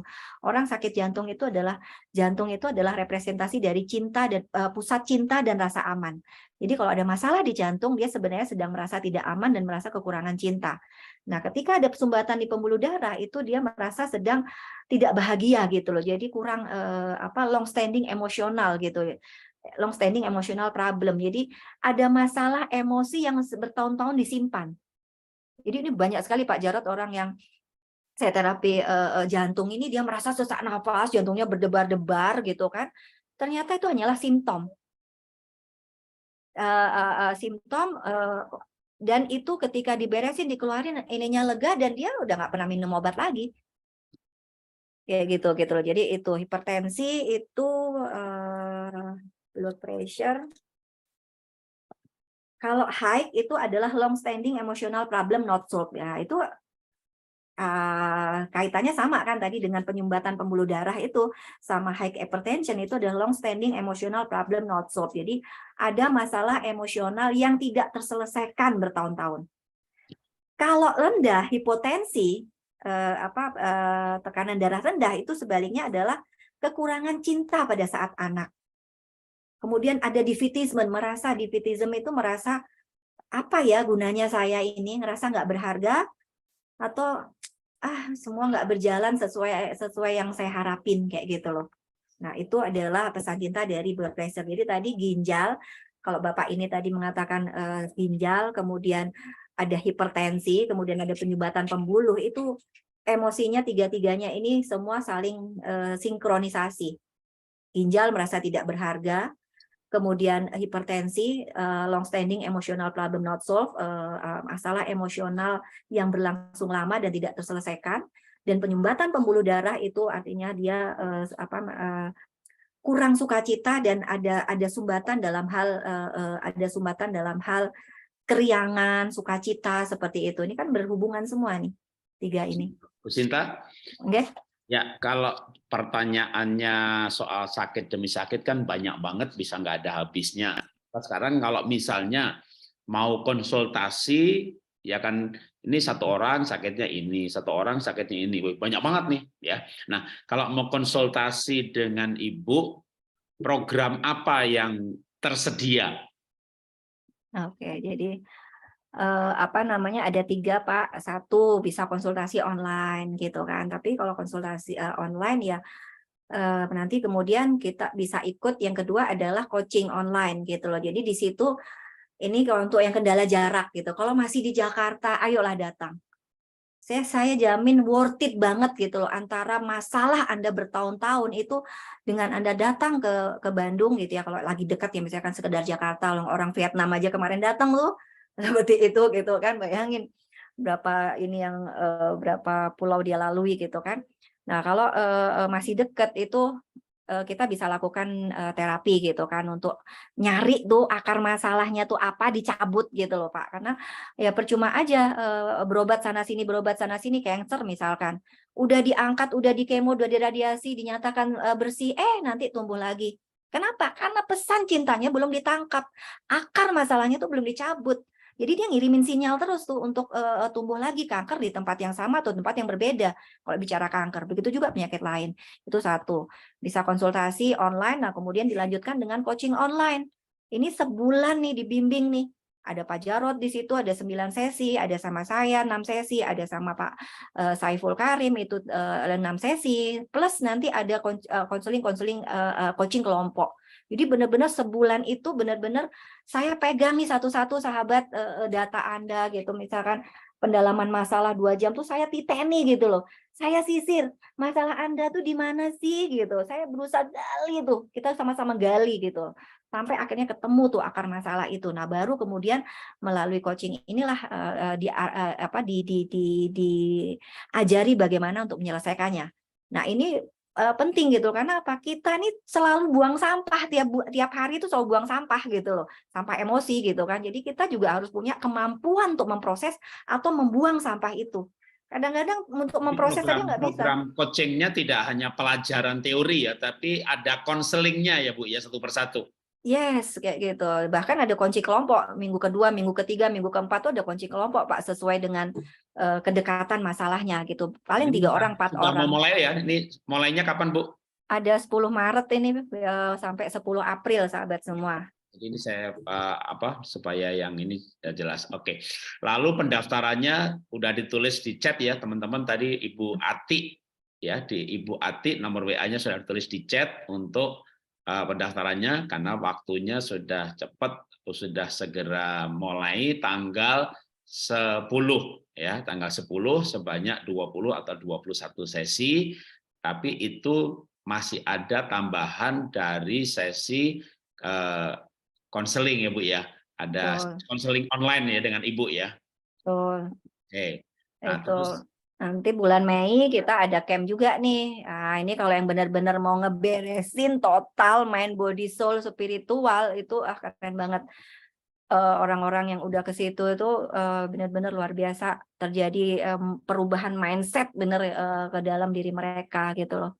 ya, jadi teman-teman ada program coaching online, ada program camp ya. Tapi kalau konsultasi ada di dalam camp termasuk konsultasi, di dalam program coaching online ada konsultasi online, tapi di luar konsultasi kalau mau ketemu. Tapi yang menarik tuh kemarin yang program camp terakhir itu yang dari Malaysia aja 4 orang, lalu dari Vietnam 1, dari Kalimantan. Samarinda ada 2, dari Palembang ada 1 ya. Jadi berbagai kota hadir ya. Jadi yang kalau cuma Semarang, Surabaya, Lampung mah termasuk dekat sebenarnya. Yang dari jauh-jauh pun dari Medan angkatan sebelumnya juga hadir ya. Nah itu nanti ada pendekatan secara spiritual, secara psikologis, dan juga olah nafas. Sehingga kalau misalnya dulu mungkin pernah konseling ke psikolog, pernah ke psikiatri, malah dikasih obat penenang, maka dalam konsep kesembuhan holistik ini penanganannya berbeda ya, berbeda.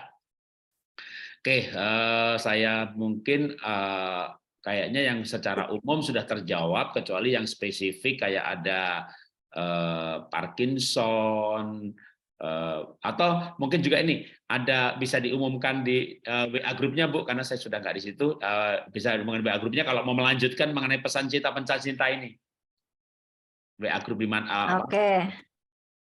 Siapa yang mau gabung silahkan hubungin, mau gabung grup kesembuhan holistik silahkan hubungi Bu Ati juga ya, sahabat. Itu kelas free banget, saya ada di situ, bisa nanya pesan cinta dan sebagainya kayak gitu.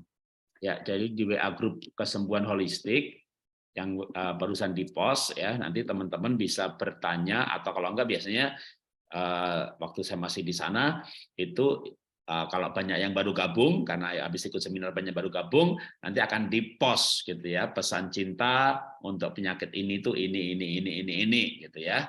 Silakan, kalau nama WA grupnya kesembuhan holistik ya, itu diasuh langsung oleh Ibu Sinta. Oke, waktu selanjutnya saya serahkan ke Bu Sinta kalau mau praktek workshop malam ini. Suaranya hilang, suaranya hilang. Sahabat, untuk oleh-oleh kita malam ini, kita selama ini mungkin lupa untuk mencintai diri kita. Selama ini kita dituntut untuk selalu memberikan cinta untuk orang lain, tapi kita lupa untuk mencintai diri kita. Sekarang saatnya kita masuk ke dalam diri dan kita menghargai diri kita. Oke, ambil sikap duduk yang nyaman, bisa sambil bersandar, redupkan lampu, boleh. Tarik nafas panjang, hembuskan sampai Anda benar-benar merasa rileks dari ujung kepala sampai dengan ujung kaki. Tarik nafas panjang, hembuskan. Tarik nafas panjang, hembuskan. Kemudian berdoalah dalam hati, ya Tuhan, aku ingin menyapa diri kecilku di sana yang lagi terluka. Aku ingin menyapa bagian diriku yang mungkin masih merasa sedih, dan terluka di sana.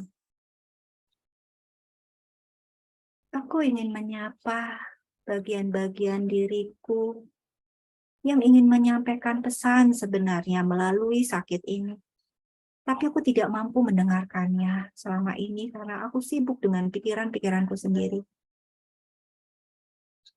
Dia mengirimkan pesan cinta melalui penyakit ini, tapi aku belum mampu mendengarkannya. Bimbinglah aku, Tuhan, untuk sampai pada kesadaran jiwaku, untuk mengheningkan mental pikiranku yang selalu ribut dan penuh masalah ini. Izinkan aku untuk masuk ke dalam diriku. Izinkan aku untuk menemukan masalah-masalah di dalam diriku dan menemukan diriku yang terluka saat ini. Dan mungkin lama. Ya Tuhan, bimbing aku. Kuserahkan hatiku, jiwaku sepenuhnya di tangan-Mu. Mohon bimbingan-Mu, Tuhan. Amin.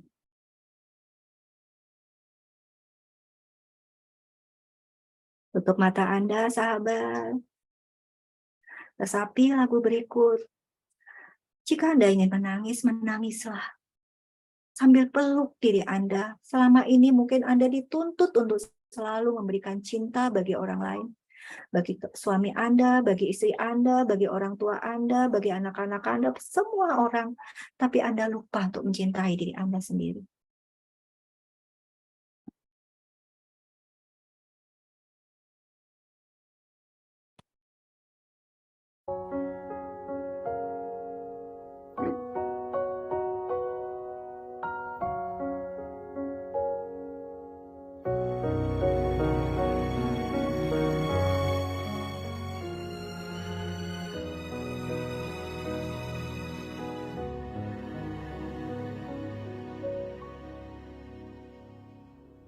Siapakah itu yang di depan cermin?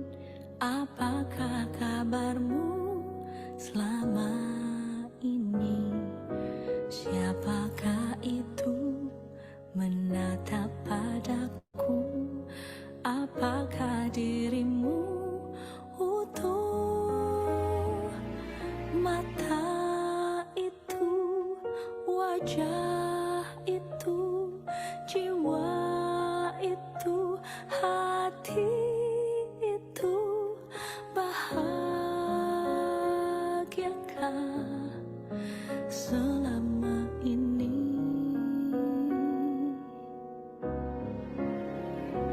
Kau terindah walau tak sempurna. Kau berharga karena kau diciptakan mulia oleh Sang Pencipta.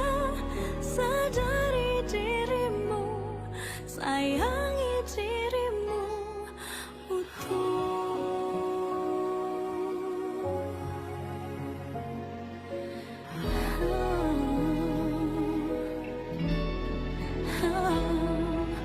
Siapakah itu menatap padaku? Apakah dirimu utuh? Jiwa itu, hati itu, bahagiakah selama ini? Kau terindah walau tak sempurna. Kau berharga Karena kau diciptakan mulia oleh Sang Pencipta. Sadari dirimu, sayangi dirimu utuh.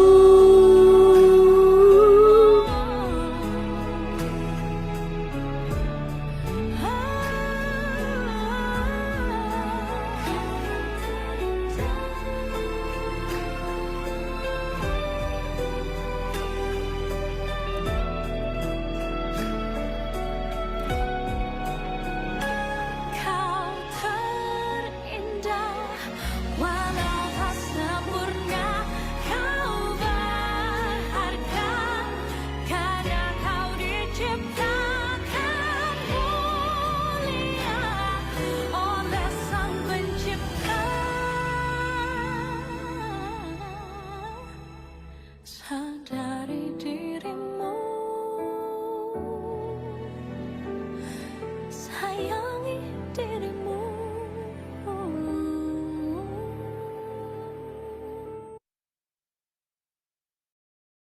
Engkau adalah gambaran diri Sang Pencipta seutuhnya, sahabat.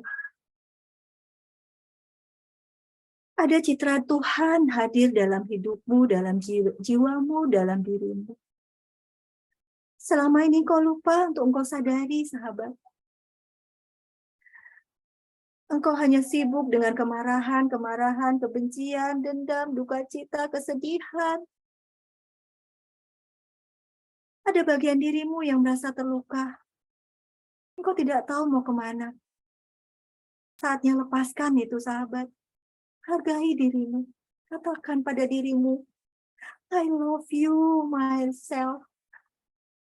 I love you, diriku. Selama ini aku gak pernah sadar akan kehadiran jiwaku di dalam tubuhku saat ini. Ada Tuhan di sana.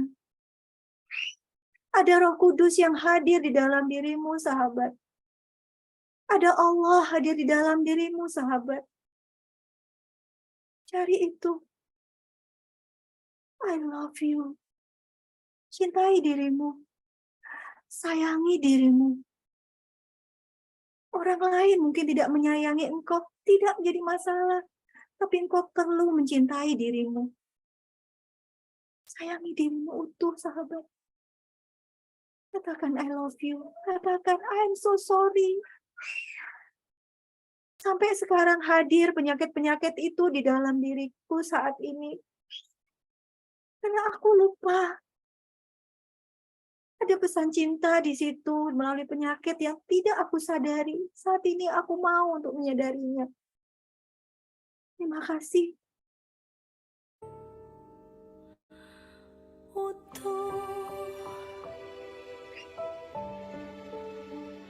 Terima dirimu utuh. Bahagiakan dirimu utuh. Engkau adalah makhluk yang berharga. Katakan I love you, peluk tubuhmu, peluk jiwamu, peluk dirimu seutuhnya.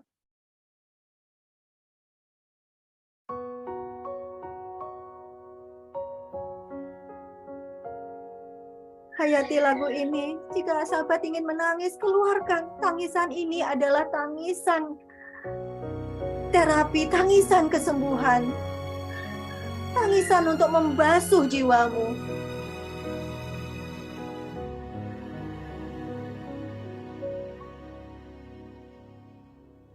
Siapakah itu yang di depan cermin? Apakah kabarmu selama ini? Siapakah itu menatap padaku? Apakah dirimu utuh? Mata itu, wajah itu, jiwa itu, hati itu, bahagiakah selama ini?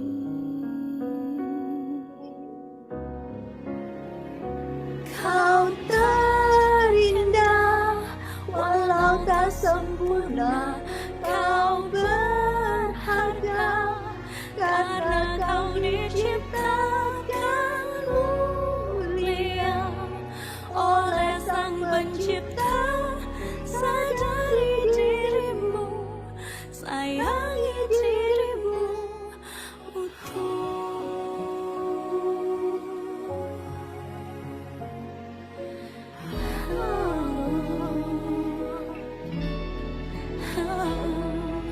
Siapakah itu menatap padaku? Apakah dirimu utuh? Jiwa itu, hati itu, bahagiakah selama ini? Kau terindah, walau tak sempurna. Kau berharga,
I love you, I love you, I love you.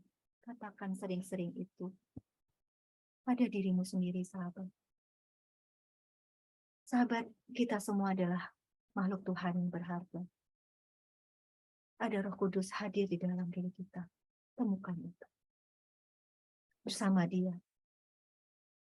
Tidak ada yang tidak mungkin, sahabat. Buat sahabat yang saat ini lagi berbaring karena sakit, teruslah pelihara semangat itu, sahabat. Sadari keberadaan Allah di dalam dirimu. Jangan gunakan kekuatan, hanya kekuatan dirimu. Engkau bukan siapa-siapa. Engkau bukan siapa-siapa. Tapi ada diri yang lebih besar di dalam dirimu, yang selama ini engkau tidak sadari, sahabat, yaitu Allah. Allah tidak akan hadir saat kita masih sibuk dengan pikiran-pikiran kita sendiri. Saat kita masih sibuk dengan kemarahan-kemarahan kita sendiri, sahabat. Saat kita masih sibuk dengan kebencian, kesedihan, duka cita. Lepaskan itu, sahabat. Ikhlaskan semua yang terjadi di dalam hidupmu kemarin. Hiduplah saat ini. Sadari keberadaan Tuhan di dalam dirimu, sahabat. Ini adalah kunci kesembuhan yang utama. Jangan andalkan dokter, jangan andalkan obat-obatan, jangan andalkan makanan sehat yang kau asumsi selama ini. Lakukan itu hanya dengan semua sukacita. Tapi yang terpenting adalah engkau mampu sampai pada kesadaran akan Dia dan hadir sepenuhnya dalam dirimu. Bersama Dia, maka ketenangan, kebahagiaan, kedamaian akan hadir. Inilah jalan kesembuhan buat sahabat-sahabat ini. Jalan kesehatan, jalan untuk menemukan terang di dalam dirimu, untuk mengatasi semua masalah-masalah hidupmu yang kemarin. Terus. Berjalanlah terus. Jangan patah semangat, sahabat. Semua masalah hadir di dalam hidup kita karena kita yang membuatnya. Maka kita pula yang bisa menyelesaikannya. Bersama Tuhan, semuanya menjadi baik-baik saja. Atas nama Tuhan, semua menjadi indah dan mudah adanya. I love you. I love you. I'm sorry. Katakan terus pada tubuhmu. Peluk dia. Ada bagian dirimu yang terluka di sana. Cari kesembuhan itu di dalam dirimu, sahabat. Terima kasih malam ini. Silakan dilanjutkan dengan di kamarnya masing-masing sebelum tidur supaya kita deep sleep dan mencapai kesembuhan dan kesadaran bersama Tuhan. Terima kasih Pak Jarod. Saya serahkan pada Pak Jarod kembali. Ya, terima kasih Bu Sinta untuk pelajarannya malam hari ini dan juga sekaligus prakteknya ya. Jadi sebagai penutup saja pengumuman sekali lagi akan ada program yang namanya coaching online selama 1 bulan, itu 21 sesi, tapi bukan hanya sesi Zoom. Ya, kalau sesi Zoom ya ikut pola hidup sehat juga bisa, tapi ada sesi konseling dan ada 7 sesi dari Bu Sinta, 5 sesi dari Ayah Guru, itu tidak ada di pola hidup sehat ya.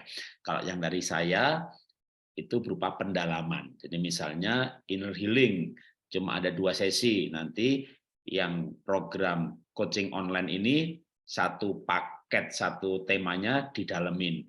Dan 1 kali ikut maka nanti batch selanjutnya ya itu bisa ikut lagi. Tentu kalau materi dari saya adalah temanya akan bergulir pendalaman ya, itu aja pengumumannya. Nanti selebihnya akan diulangi di grup ya. Jadi info yang berupa informasi dan juga rekamannya nanti akan post di grup. Oke, terima kasih, selamat malam.